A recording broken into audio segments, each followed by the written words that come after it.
मैं दुनिया भुला दूंगा तेरी चाहत में। हो दुश्मन जमाना मुझे ना भुलाना, मैं खुद को भुला दूंगा तेरी चाहत में। मैं दुनिया भुला दूंगा तेरी चाहत में।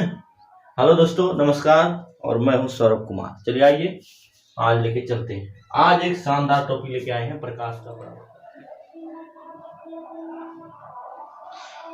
उसके बाद 2 नंबर पे लेके चलेंगे वास्तविक प्रतिबिंब। एक बात आप लोग याद रखिएगा कि वास्तविक जब भी होगा तो उल्टा प्रतिबिंब बनाएगा। वास्तविक तथा उल्टा, आभासी तथा सीधा। याद रखिए इस पॉइंट को कि वास्तविक तथा उल्टा एंड आभासी तथा सीधा। याद इस पॉइंट को रखिए, वास्तविक प्रतिबिंब है तो उल्टा हो, उल्टा। वास्तविक तथा उल्टा, आभासी तथा सीधा। इसमें 2 नंबर में आ जाएगा सीधा। ठीक है, देखिए वास्तविक प्रतिबिंब बना रहा है तो उल्टा होगा ही होगा, और अगर आभासी प्रतिबिंब बना रहा तो सीधा होगा। तो इसमें गया उल्टा, इसमें गया सीधा। और फिर चलेंगे अगले नंबर पे, उसको नोट कीजिए। और अगला नंबर पे यही है कि वास्तविक प्रतिबिंब वास्तविक होते हैं, वास्तविक होते हैं,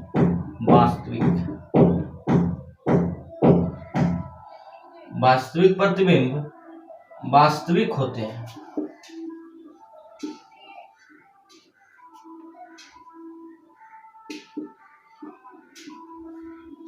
और ये काल्पनिक प्रतिबिंब काल्पनिक होते हैं या आभासी होते हैं। ठीक है, और ये दोनों में आप लोगों को अंतर स्पष्ट करवा दिए। और इस क्वेश्चन से जरूर पूछते हैं एग्जाम में कि किसे पर्दे पर उतार सकते हैं, किसे पर्दे पर नहीं उतार सकते हैं। तो बने रहिएगा हमारे YouTube चैनल पे। चलिए आगे बात करेंगे, इसको पहले नोट कीजिए।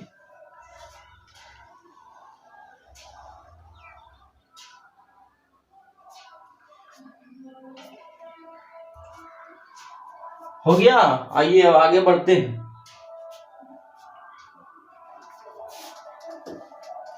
अब थोड़ा बात कर लेते हैं समतल दर्पण की प्रकृति को। कहा है कि ये काफी तहलका मचा चुका है समतल दर्पण।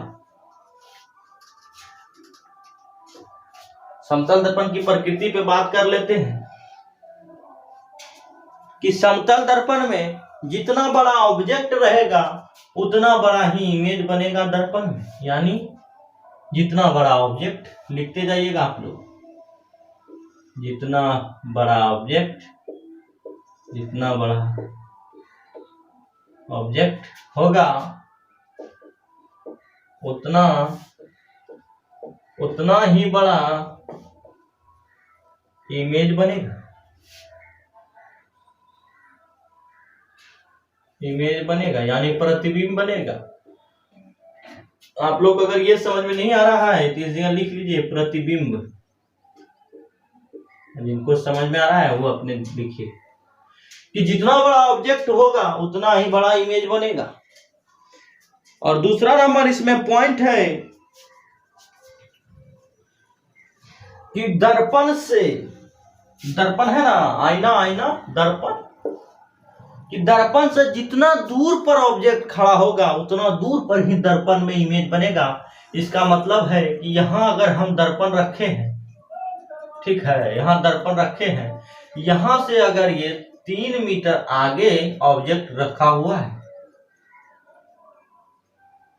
ऑब्जेक्ट रखा हुआ है, तो इसका जो इमेज बनेगा वो दर्पण में 3 मीटर पीछे की ओर बनेगा।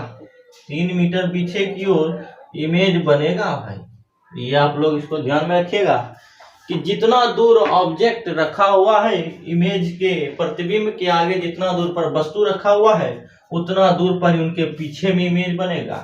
यानी 3 मीटर आगे में खड़ा है वस्तु तो 3 मीटर पीछे उसके दर्पण, आईना में 3 मीटर पीछे में प्रतिबिंब बनेगा। चलिए, तो इस बात को पॉइंट कर लेंगे, इसको लिख लेंगे। तो आप लोग को समझाए कि जितना दूर पर ऑब्जेक्ट रहेगा उतना दूर पर ही इमेज बनेगा। जितना दूर पर ऑब्जेक्ट यानी वस्तु होगा, जितना दूर पर वस्तु होगा दर्पण के सामने मतलब दर्पण के सामने जितना दूर पर ऑब्जेक्ट होगा, यानी जितना दूर पर वस्तु होगा दर्पण के सामने, उतना ही दूरी पर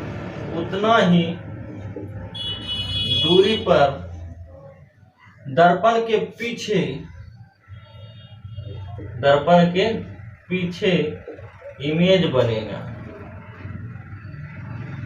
प्रतिबिंब बनेगा। यानी 3 मीटर सामने अगर उसका प्रतिबिंब रहेगा दूरी पे, तो 3 मीटर पीछे दर्पण में प्रतिबिंब बनेगा। चलिए आइए इसका तीसरा नंबर पॉइंट पे ले चलेंगे आप लोग को। इसको नोट कीजिए कि जितना दूर पर आईना के आगे में ऑब्जेक्ट रहेगा उतना दूर पर ही उनका दर्पण के पीछे में प्रतिबिंब बनेगा। और एक बात आप लोगों को याद रखना है कि समतल दर्पण में जो इमेज बनता है वो हमेशा दर्पण के पीछे ही बनता है, हमेशा दर्पण के पीछे। एकदम याद रख लीजिए इस बात को, हमेशा दर्पण के पीछे प्रतिबिंब बनेगा।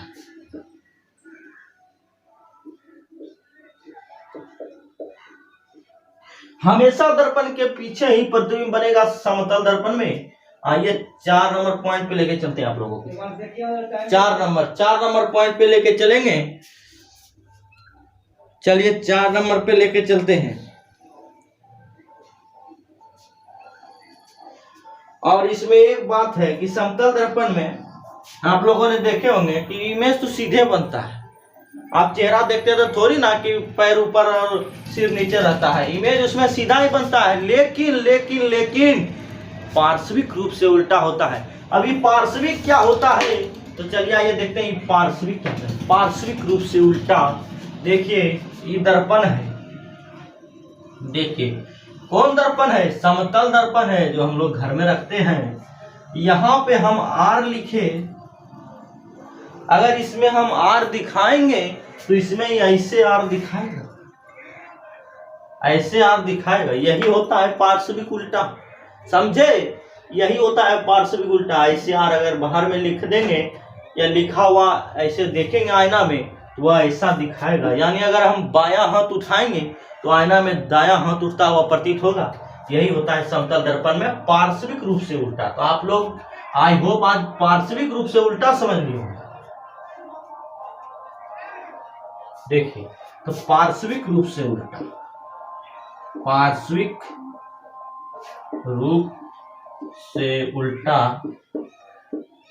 रूप से उल्टा दिखता है आईना में, दर्पण में समतल दर्पण में पार्श्विक रूप से उल्टा इमेज बनता है, पार्श्विक रूप से उल्टा प्रतिबिंब बनता है, उल्टा प्रतिबिंब बनता है।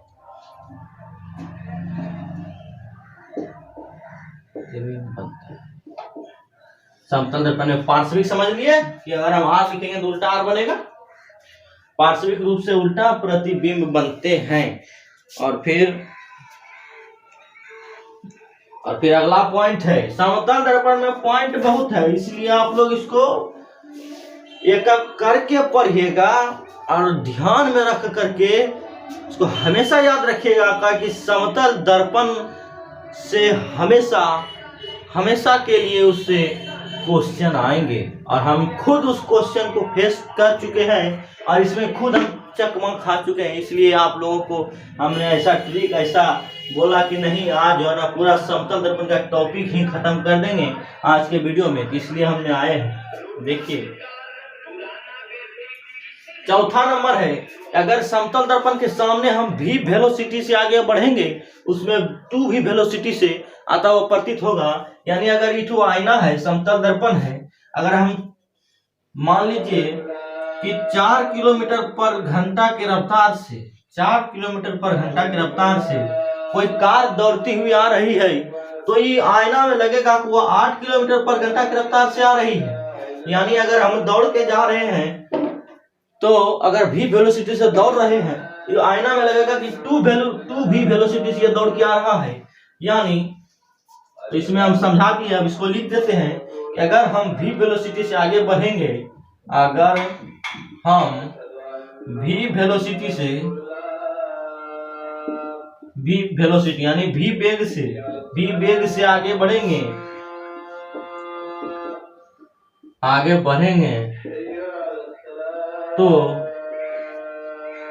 तो आईना या प्रतिबिंब जो कहिए आप लोग लिख देते हैं इस जगह प्रतिबिंब। आईना में या प्रतिबिंब में 2v वेलोसिटी से आगे बढ़ता हुआ प्रतीत होगा।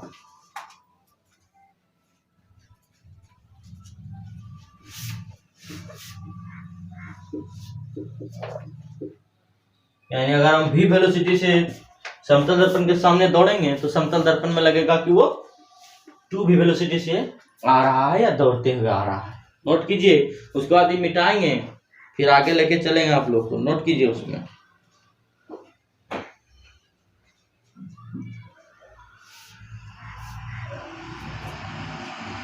चलिए इसको मिटाते हैं।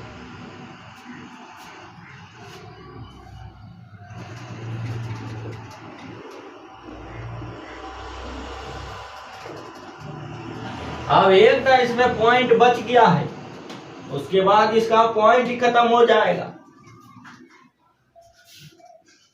अब एक टा पॉइंट बच गया है, वही टा पॉइंट क्लियर करना है।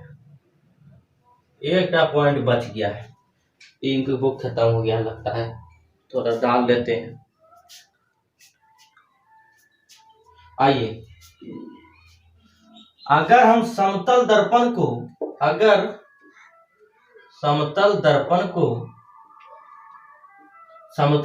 को थीटा डिग्री से घुमा देंगे, थीटा डिग्री के एंगल से घुमा देंगे तो परावर्तित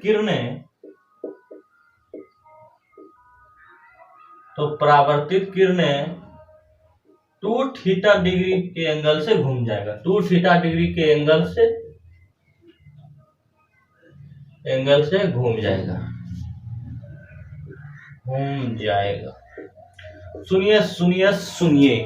सुनिए कि अगर समतल दर्पण को हम थीटा डिग्री के एंगल से घुमा देंगे तो वह 2 थीटा डिग्री के एंगल से घूम जाएगा। 2 थीटा डिग्री के एंगल से घूम जाएगा। अब एक तो हम ऐसा प्रश्न लेके आए हैं आप लोगों के सामने में कि लगेगा कि नहीं, ये प्रश्न हकीकत में हर एग्जाम में पूछता है, वही प्रश्न आज लेके आए हैं। अब देखिए, आज तो सिखा के ही हम दम मारेंगे। इसका नोट कर लिया आप लोगों ने? देखिए, तो सिखा के ही दम मारेंगे आज। 2 दर्पण है, पैरेलल है, समांतर है। दर्पण के सामने में अगर आप 60 डिग्री के एंगल से खड़े हैं, 60 डिग्री एंगल से खड़े हैं, 60 डिग्री के एंगल से खड़े हैं, तो उसमें कितना प्रतिबिंब बनेगा? हाँ, तो 2 दर्पण या कोई दर्पण के सामने 60 डिग्री के एंगल से वस्तु रखा हुआ है, 60 डिग्री के एंगल से वस्तु रखा हुआ है।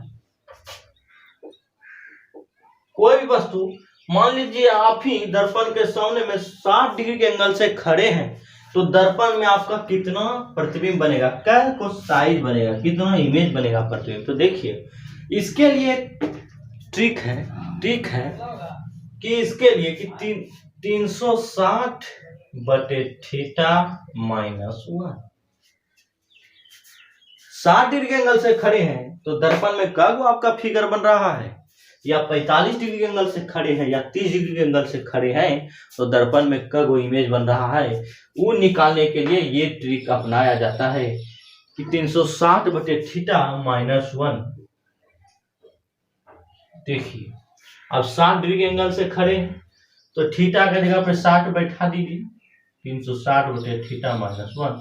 इस 60 से काट दीजिए, 6 4 के 36, 6 माइनस 1 इज इक्वल टू 5।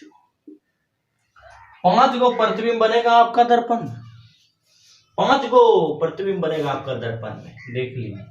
इसमें भी लेकिन कंडीशन होता है, कंडीशन को आप लोग अप्लाई कीजिएगा तभी ऐसा सही होगा क्वेश्चन, नहीं तो क्वेश्चन सही नहीं होगा। इसमें कंडीशन स्क्रीनशॉट ले लीजिए, इसमें कंडीशन है वो हम आप लोगों को बता देते हैं, उसके बाद ऐसा क्वेश्चन सही कर पाएगा। कहे कि ट्रिक में भी दिमाग लगा के चलना होता है, ऐसे सही नहीं होता है। इसमें ये सब है सिचुएशन की, देखिए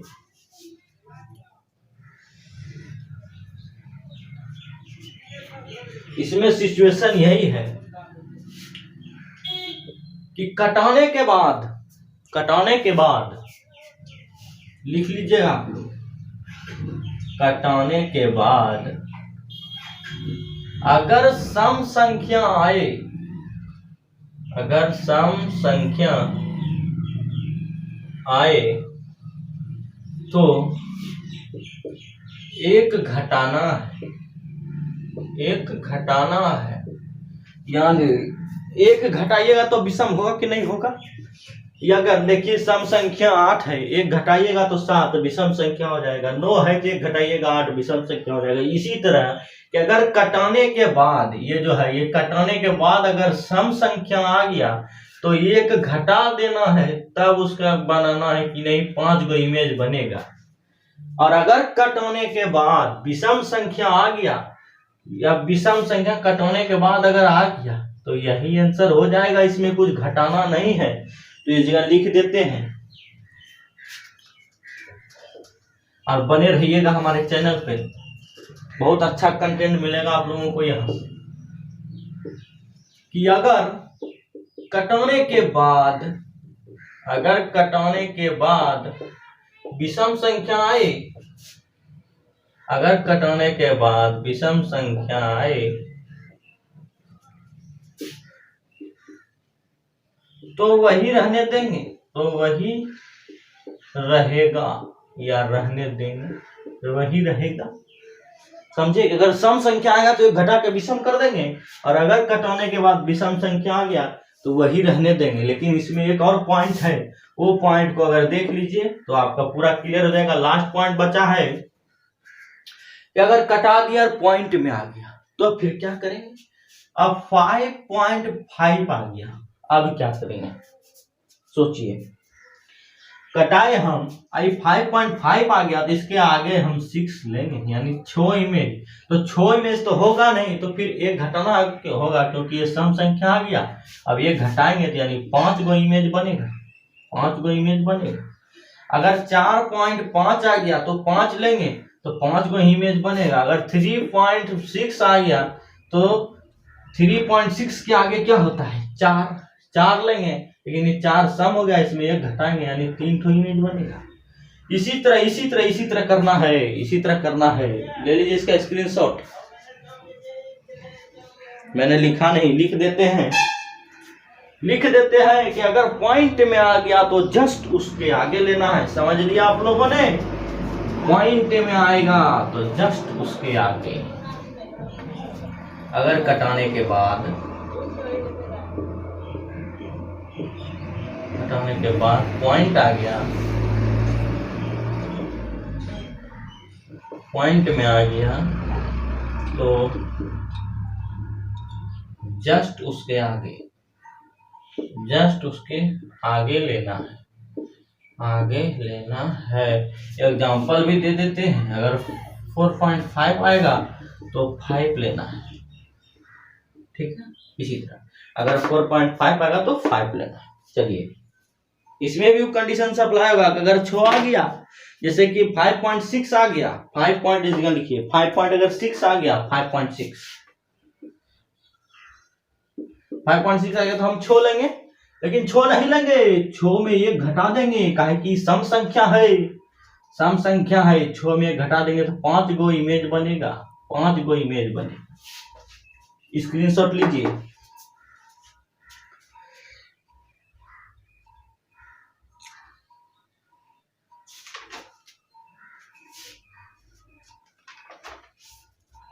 और ये को अब हम बनाने देते हैं, इसका जवाब आप लोग कमेंट में दीजिएगा। आप लोग सपोर्ट नहीं करते हैं, ना लाइक करते हैं, ना शेयर करते हैं, ना सब्सक्राइब करते हैं। किया कीजिए। देखिए उतना बोलने में बनता नहीं है ना कि लाइक कीजिए। देखिए यहाँ टाइम बर्बाद नहीं करना है, एक भी मिनट नहीं, मिनट मिनट का वैल्यू है। कोई भी एग्जाम में लीजिए, फॉर्म देखिए कितना गिरता है, अब बहाली देखिए कितना आता है, बेरोजगारी तो कदम कदम पे है। इसीलिए अब यहाँ कोई बकवास नहीं करना है। यहाँ इसलिए मैं नहीं बोलता हूँ कि लाइक कीजिए, प्रेस बेल आइकन कीजिए, सब हम नहीं बोलते हैं। आपकी इच्छा है, लेकिन सपोर्ट कीजिए। तो हम आप लोगों को एक क्वेश्चन देते हैं, उसका आप लोग बना के जो है कमेंट में जवाब दीजिएगा कि अगर हम दर्पण के सामने, अगर हम दो समतल दर्पण के सामने 30 डिग्री के एंगल से खड़े हैं, दो समतल दर्पण के सामने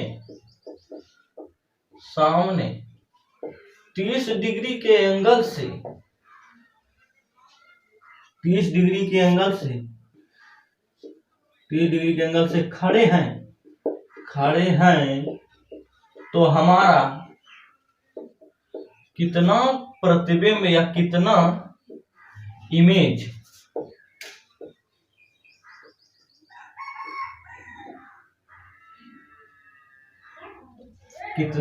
बनेगा? कमेंट में जवाब दीजिए, कमेंट में।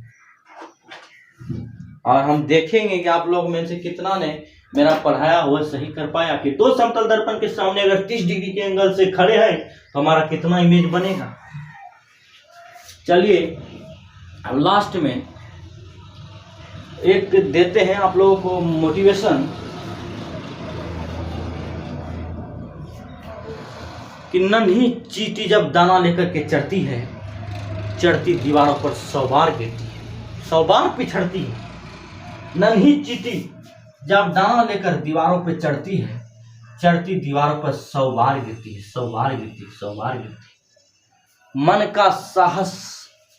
मन का साहस रगों में